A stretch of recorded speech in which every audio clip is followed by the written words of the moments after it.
새해가 한 번 더 왔습니다. 여러분 새해 복 많이 받으시기 바랍니다. 우리나라 참 좋은 나라입니다. 양력설 좀 잘못됐으면 음력설 새로 시작하면 되니까. 항상 음력설만 되면 저에게 참 우리나라의 장점이다 싶고 좋은 점이다 싶습니다. 우리는 모두 다 복을 받기를 원하고 있고 또 다른 사람도 복을 받기를 다 원합니다. 그래서 다른 사람에게 복을 빌어주고 새해 복 많이 받으세요. 이게 참 얼마나 좋은 인사인지 모르겠습니다. 다른 사람에게 복을 빌어주고 축복해 준다는 거 얼마나 복된 일입니까? 다른 이들도 나도 다 복을 받기를 원하고 우리는 소원하고 있습니다. 그런데 저는 성경을 보면서 좀 이상하다는 느낌이 들었습니다. 뭔가 부족한 느낌. 내가 막 복을 받기를 원하고 다른 사람에게 복을 받기를 원하고 또 내가 복을 빌어주는데 뭔가 부족한 느낌이 든단 말이죠. 언제까지 우리가 이 복을 구걸하고만 살아야 되는가? 여러분 언제까지 우리가 복을 구걸하고만 살겠습니까?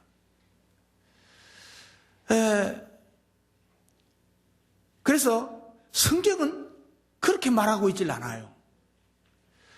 복을 주시는 하나님은 복을 주시는 근본이요 자체이십니다.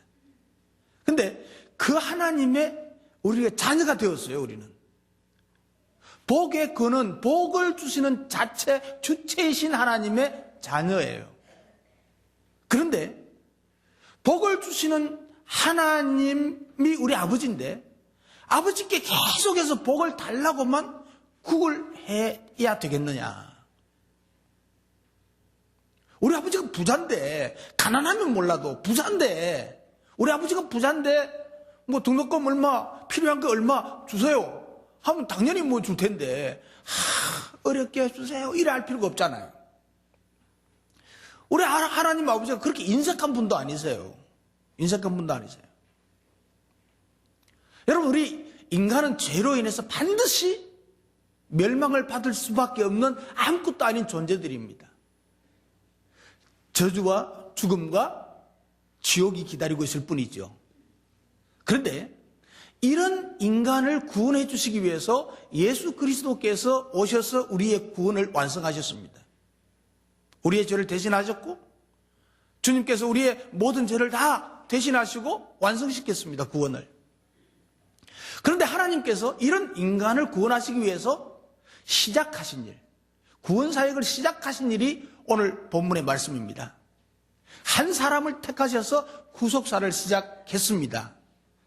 그 사람이 바로 아브라함입니다. 아브라함의 고향은 갈대아 우르입니다. 그 갈대아 우르가 지금은 터키 땅이 터키라는 나라의 땅이죠. 이 터키는 우리 세계사를 공부해 봤으니까 알지만은 메소포타미아 문명의 아주 발상지입니다. 로마 제국의 그 수도 콘스탄티노플이 있는 나라입니다. 지금은 이스탄불이라는 그 도시죠. 그 문명이 그대로 있습니다. 그 이후에는 비잔틴 제국과 그 문화가 찬란한 나라입니다. 그러나 그 문명과 역사는 모두 다 무너졌습니다. 단지 돌덩이와 유적만 남아있을 뿐이죠. 그러니까 이 갈대아 우르라고 하는 것은 인간의 죄성과 유한성을 잘 보여주는 대표적인 역사의 땅입니다. 이런 땅에서 하나님이 아브라함을 불러내셔서 당신의 구속사를 시작하셨다는 것입니다. 아브라함을 부르셔서 하나님의 구속사역을 시작하셨습니다. 하나님의 부르심에 순종한 아브라함에게 대해서 오늘 말씀하십니다. 너는 복이다 이렇게 말해요. 너는 복이 되라. 복이다.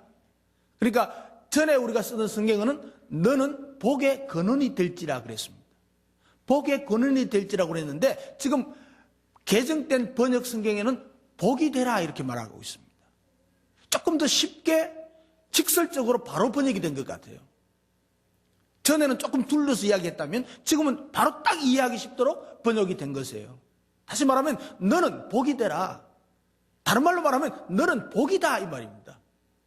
이것은 아브라함에게뿐만 아니고 아브라함의 후손인 영적인 자녀들인 우리에게도 너무나도 중요한 말씀입니다. 바로 하나님의 백성, 하나님의 자녀된 시작을 의미하는 것입니다. 얼마나 큰 축복입니까? 아브라함이 바로 복이라는 말이에요. 그러면 아브라함과 같은 믿음의 후손인 우리가, 아브라함의 믿음을 그대로 본받은 우리가 뭐예요? 복이라는 얘기예요. 아브라함으로부터 시작된 이 일은 이제 오늘 우리를 통해서 계속 진행해 나가시는 것을 믿으시기 바랍니다. 하나님의 구속사를 위한 한 민족을 이루시기 위해서 하나님께서는 아브라함을 택하셨고 아브라함의 후손은 하나님의 백성이 되었습니다. 그래서 아브라함을 복이라 그랬단 말이죠. 세상에서의 이 복의 개념은 물질, 건강, 명예, 권세 이런 것들을 이야기하죠. 그러나 성경적인 복의 개념은 조금 다릅니다. 그럼 진정한 복이 무엇입니까? 예수님께서 산상수훈에서 8복, 8가지 복에 대해서 말씀하셨지요. 이 세상의 복하고는 완전히 다른 복입니다. 마음이 가난한 자가 복이고, 애통하는 자, 온유한 자, 의에 줄이고 목마른 자, 마음이 청결한 자, 화평한 자, 의를 위해서 핍박을 받는 자가 복이다. 이렇게 말씀하고 있습니다. 이 진정한 복은 무엇입니까? 바로 하늘 복을 말하는 거죠. 하늘 복을. 물질과 명예로는 가질 수 없는 복. 참된 평안과 진정한 평화. 이 복을 누릴 수 있는 사람은 하나님의 백성, 나아가서 하나님의 자녀가 된 사람만이 누릴 수 있는 것입니다. 따라서 하나님의 백성, 하나님의 자녀 된 것 그 자체가 바로 복이라는 얘기예요. 그래서 너는 복이 되라. 그러나 이것은 수동적인 의미로 우리가 복을 받는다는 의미로만 해석해서는 안 된다는 말이에요. 하나님의 백성된 복을 우리가 받았다는 의미로 끝나서도 안 된다는 거예요. 여기 복이 되라 이 말은 개념은 더 자세히 성경 보면은 단지 복을 받는 수동적인 의미가 아니고 능동적으로 복 그 자체라는 것입니다. 아브라함이 복 그 자체가 될 것이라는 말씀입니다. 아브라함이 복 자체, 복이 복덩어리란 말이에요. 단지 내가 수동적으로 받는 것보다 내 자신이 복 자체가 된다는 거예요. 더 쉽게 말하면 복덩어리가 된다는 얘기예요. 복의 통로가 될 것이라는 말씀입니다. 실제로 아브라함은 복이 되었습니다. 아브라함은 자신만이 복을 누리는 것이 아니고 아브라함으로 인해서 모든 사람이 복을 받을 수 있게 되었습니다. 이것이 진정한 복입니다. 그래서 아브라함이 축복하면 그 사람이 복을 받고, 아브라함이 저주하면 저주가 이루고, 아브라함을 저주하면 자기가 저주받고, 아브라함이 복을 막 베풀어 나누어 주는 사람이 됐다. 아브라함 자체가 복이라, 복덩어리라. 그래서 오늘 설교 제목은 복덩어리가 됩시다. 옆 사람 보고 복덩어리가 됩시다. 한 번 더요. 당신은 복덩어리입니다. 다른 사람 보면서 나도 복덩입니다. 오늘 설교 제목을 나는 복이다 이를 하려다가 여러분 오해할까 싶었어. 자, 여러분 나 자신 가슴에 보고 나는 복입니다. 나는 복이에요. 복 자체예요. 우리는 대체로 나 자신이 복 받는 것의 개념으로 축복을 생각합니다. 복을 받는 개념으로 축복을 생각합니다. 그러나 진정한 복은요, 내가 받은 것에서 나아가 나를 통해서 다른 사람에게 복이 흘러가는 것이 진정한 복입니다. 내가 복이 되어가지고 이 복을 나누어 주는 것, 그것이 진정한 그리스도인입니다. 나로 인해서 다른 사람이 구원받고, 나로 인해서 다른 사람이 기뻐하고, 나로 인해서 다른 사람이 행복해지고, 나로 인해서 다른 사람들이 잘 되는 통로가 되는 것입니다. 내가 통로가 되는 거예요. 내가 복이 되는 거예요. 나로 인해서 다른 사람이 믿음으로 서가지고 온전히 믿음으로 서게 되고, 나로 인해서 모든 사람들이 다 복을 받고 잘 된다고 하는 것은 이게 벌써 복이 된 사람이에요. 자, 그런데 우리는 어떻습니까? 하나님의 백성이 되었다는 그 자체로서 끝나고 있지 않는가 말이에요. 하나님께서 내게 건강을 주시고 물질을 주시고 평안을 주셨다는 복 그 자체로 내게서 그냥 멈추어져 있지 않는가. 나에게서 이런 복이 흘러가고 있는가 말이에요. 나눠주고 있는가, 베풀어 주고 있는가 한번 생각해 봐야 돼요. 우리는 어디서든지 말이죠, 내가 있음으로 복이 돼야 됩니다. 곧 다른 사람에게 영향력을 끼치는 복덩이가 돼야 된다는 얘기예요. 예. 나로 인해서 다른 사람들이 행복해지고 기뻐지고 좋아지고 복을 받는 복덩이가 돼야 된다. 그래서 여러분, 나만 가면 썰렁해지고 분위기가, 나만 가면 뭐가 안 되는 분위기, 이거 이렇게 어떻게 됩니까? 나가 바로 애물단지가 되고, 목장에도 내가 가면, 다른 모임에도 내가 가면 이상하게 분위기가 흥크러지고 이상하게 되면 이게 복덩이가 아니에요, 이게. 여러분, 복이 되시기를 바랍니다. 당신으로 인해서 구원받는 사람이 생겨나고, 나로 인해서 행복해지는 사람이 많아지고, 나로 인해서 위로받고 기쁨을 얻는 사람이 많아질 때 여러분은 복덩어리가 됩니다. 그러면 내가 복이 되려면, 내가 복덩이가 되려면 어떻게 해야 되는가? 내가 복덩이가 되는 방법 참 쉽습니다. 말씀에 순종하면 됩니다. 옆 사람 보고, 말씀에 순종하면 복덩이가 됩니다. 간단해요, 간단해요. 예, 복덩이가 되는데 그저 되는 것이 아니라 그냥 믿는다고 복덩이 되는 게 아니고 대가를 지불해야 됩니다. 대가 없는 공짜가 없어요. 이 세상에는 공짜가 하나도 없어요. 하나님의 법칙에도 마찬가지, 심은 대로 거두는 거예요. 공짜가 없어요. 그러면 대가를 지불해야 되는데 그 대가가 뭐냐? 그게 바로 순종입니다. 순종. 하나님께서 아브라함에게 말씀하시죠. 뭐라고 말씀하십니까? 너는 너의 고향과 친척과 아버지의 집을 떠나서 내가 보여줄 땅으로 가라 그랬습니다. 여러분, 이거 황당한 말입니다. 나이가 75세입니다. 이제 고향을 떠나서 어떻게 살 겁니까? 근데 고향을 떠나 가라. 그것도 어딘가 지적도 안 해주고 내가 지시할 거니까 그리 가라, 이 말이에요. 그런데 이때의 아브라함의 반응을 보십시오. 4절에 보면 이에 아브라함이 여호와의 말씀을 따라 갔고 그랬습니다. 그렇죠? 하나님의 황당한 말씀에 그 말씀을 따라서 순종했단 말이에요. 따라갔어요. 행동으로 옮겼어요. 우리는요, 이 듣는 것에서, 그리고 우리가 아는 것에서 그냥 나아가서 순종하는 데까지 나아가야 돼요. 우리 한국의 그리스도인들은 설교를 너무 많이 들어요. 너무 많이 들어가지고 아는 건 많아. 생각은 막, 머리는 꽉 찼어요. 근데 행동으로 안 옮겨져. 우리 큰빛교회 성도들은 아닙니다. 잘합니다. 근데 다른 교회인들 말이죠. 듣는 사람, 아는 사람은 많은데 결단하고 행동하는 사람이 적다는 거예요. 한 부자 청년이 예수님께 나와서 어떻게 해야 영생을 얻을 수 있습니까? 그랬죠. 그러니까 예수님께서는 네 재물을 팔아가지고 가난한 사람들에게 다 나눠주고 나를 쫓아라 그랬습니다. 그런데 이 부자 청년은 근심하면서 돌아갔습니다. 잘 들었습니다. 예수님 말씀 잘 들었습니다. 이해했습니다. 그런데 결단하지 못하고 순종하지 못하고 갔습니다. 문제는 바로 여기 있습니다. 하나님의 말씀에 순종하는 지혜가 필요하다. 하나님께 순종할 때 우리는 복이 되는 거예요.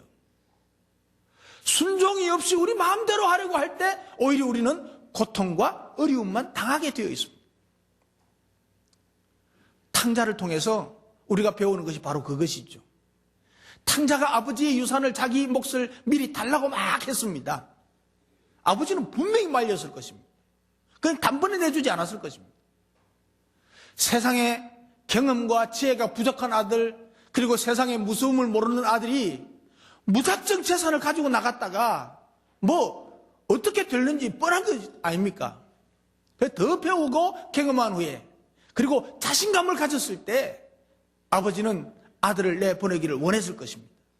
그러나 아들은 아버지에게 순종하지 않고 때를 쓰다시피 해가지고 유산, 자기 몫을 가지고 세상으로 나갑니다. 어떻게 되었습니까? 그 아들은 결국 실패, 버림받고 굶주림과 헐벗을 뿐이었습니다.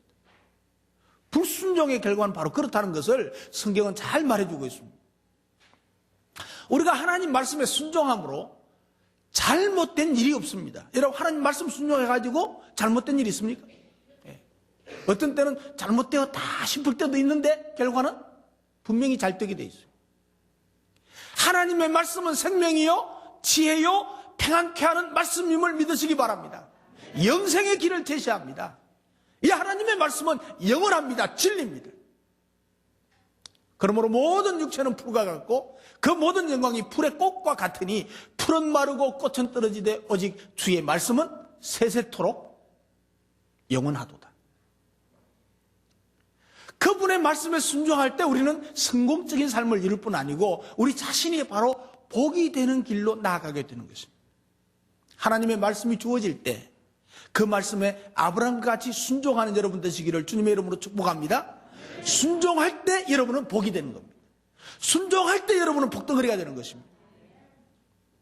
그러면 또 어떻게 하면 복덩어리가 되는가? 하나님과 함께 하면 됩니다. 하나님의 말씀에 순종하면서 하나님과 함께 살면 우리가 복덩어리가 될 수 있어요. 옆 사람 보고 하나님과 함께 하시면 복덩어리가 됩니다. 네.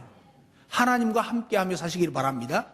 순종해서 내가 네게 보여줄 땅, 그곳으로 가서 하나님과 함께 살면 된다. 하나님이 우리에게 말씀하시고 지시하시는 그 일과 그 역할이 우리에게 있다는 거예요. 하나님께 순종해서 함께하는 것은 하나님을 선택하는 것이 됩니다. 우리가 뭘 선택하느냐? 돈을 선택하느냐? 명예를 선택하느냐? 하나님을 선택하느냐? 선택에 따라서 달라진단 말이죠. 하나님께 순종해서 하나님을 선택하고 하나님과 함께하는 것이 바로 복이 되는 것이에요. 아브라함이 갈대우르를 떠나서 그 가나안으로 간 선택은 환경의 선택이 아니고 하나님을 선택했다는 거예요. 하나님을 따르겠다는 거예요. 하나님과 함께 하겠다는 거예요. 여러분, 가나안은요 갈대우르에 비하면 아무것도 아닙니다. 지금의 이스라엘 땅은요 우리나라의 강원도 크기 정도밖에 안 됩니다. 뭐 제주도 크기 조금보다 크다는 거죠. 그러나 아브라함의 고향 갈대우르는 지금의 이 터키 땅입니다. 우리나라보다 한 8배 이상 큰 나라입니다. 이스라엘에 비해서 엄청나게 크고 비옥한 땅이요 문명의 발상지요 중심지입니다. 터키와 이스라엘 성지 순례에 보면 그것을 느낄 수 있습니다. 이스라엘 성지는요 다닐 곳이 많아서 여러 날 걸립니다. 그러나 실제로 이스라엘의 북쪽 갈릴리에서 남쪽 사해까지 한 2시간 정도면 차로 갈 수가 있습니다. 터키 땅은 말이죠 요한계시록에 7교회가 있는데 그 교회만 다 돌려고 해도 적어도 일주일 이상이 걸립니다. 사실 한 교회를 돌아보는 데는 뭐 오래 걸리지 않습니다. 1-2시간이면 됩니다. 에베소 교회 같이 유적이 뭐 많은 곳, 큰 곳은 2시간 정도 걸리지만 나머지 곳은 잠깐이면 볼 수 있는 곳들입니다. 하루면 다 볼 수 있는 유적지인데 적어도 일주일 이상 걸리는 것은 워낙 땅이 넓기 때문에 차를 타고 가는 시간이 훨씬 더 많습니다. 아브라함이 살던 당시 갈대우르는 메소포타미아 문명의 중심지입니다. 이때 이미 하수도, 상하수도 시설이 되어 있고요. 우마차가 있었고요. 이 우마차가 다닐 수 있도록 길이 정비되어 있었다고 합니다. 그 현대의 시장과 같은 그런 모습을 갖추고 있습니다. 안 놀라네요. 여러분, 이 시대가 우리나라는 고조선 시대입니다. 고조선 시대. 고조선 시대의 우리 문명 유물들은 그리 많지는 않습니다. 조선시대, 아니 지금부터 100년 전만 해도요 우리나라의 대부분 집들은 토담집, 초가집들로 되어 있습니다. 도로도 제대로 정비되어 있지 않았습니다. 그러나 수천 년 전 아브라함의 고향 갈대우르는 문명이 굉장히 발달되어 있었습니다. 하나님께서는 이 도시를 떠나서 가나안으로 가라고 하실 때 아브라함은 순종했다는 말이에요. 자기가 더 살기 좋은 문명의 도시에서 이제 가나안 땅, 척박한 땅으로 가라는 거예요. 여러분, 아브라함이 선택한 것이 환경 때문이 아니었다는 것입니다. 아브라함이 환경을 선택한 것이 아니고 하나님을 선택했다는 거예요.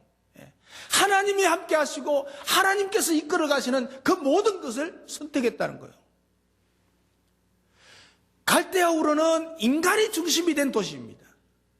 하나님이 주인이 아닌 인간이 주인이 된 도시입니다. 그러나 가나안은 하나님이 함께 하셔야 되는 땅입니다. 그래서 신명기 11장에 보면요, 내가 들어가 차지하려고 하는 땅은 내가 나온 애굽 땅과 같지 아니하니 거기에서도 너희가 파종한 후에 발로 물대기를 채소밭에 댐과 같이 하였거니와 너희가 건너가서 차지할 땅은 산과 골짜기가 있어서 하늘에서 내리는 비를 흡수하는 땅이요 네 하나님 여호와께서 돌보아 주시는 땅이라. 하나님께서 돌보아 주시는 땅이라. 연초부터 연말까지 내 하나님 여호와의 눈이 항상 그 위에 있느니라. 다시 말하면 하나님의 눈이 하나님이 항상 함께 해주시겠다는 것입니다. 다시 말하면 하나님이 함께 하시는 그 땅으로 하나님과 함께 하려고 간 것이라는 말이죠. 그래서 가나안 땅은 나일 강가의 땅과 같지 않습니다. 유프라테스 강과 티그리스 강가의 땅들과 같지 않다고. 하늘에서 내리는 비를 흡수해야 농사를 지을 수 있고 목축을 할 수 있다는 거예요.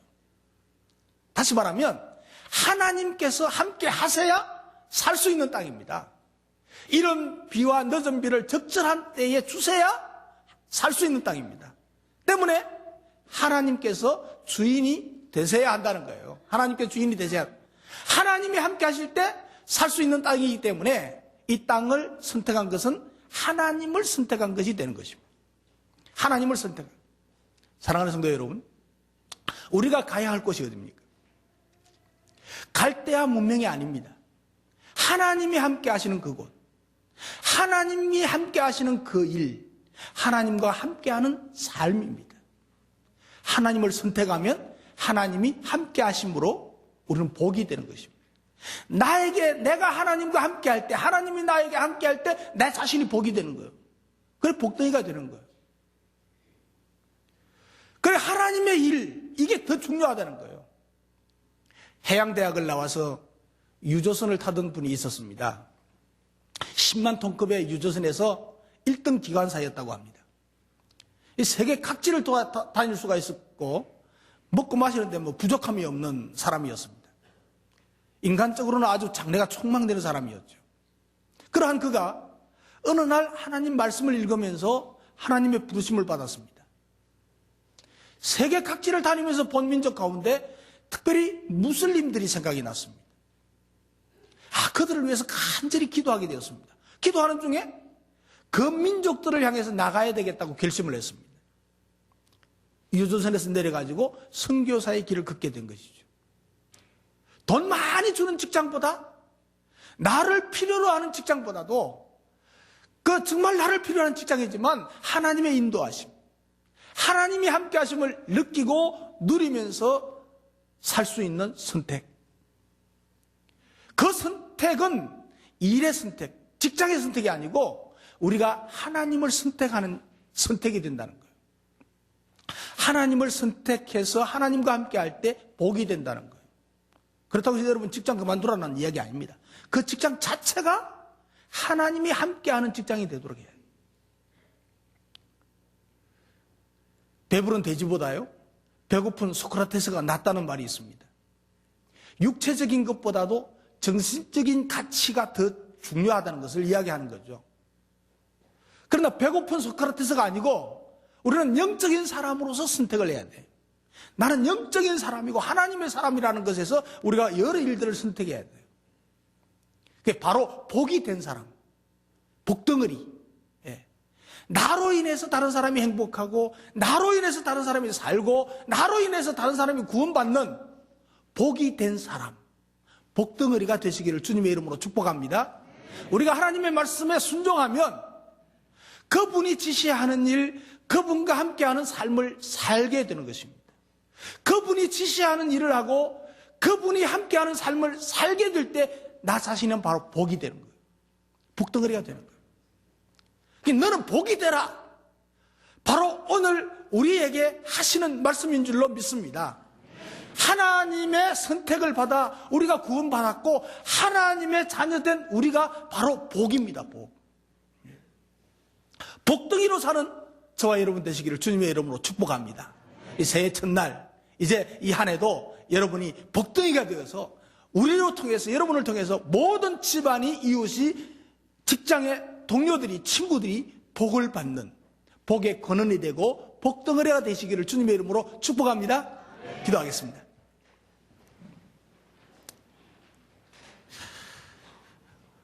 우리는 이제까지 복을 구걸하고만 살지 않았는지 한번 생각해 보면서 나 자신이 바로 복을 받았고 나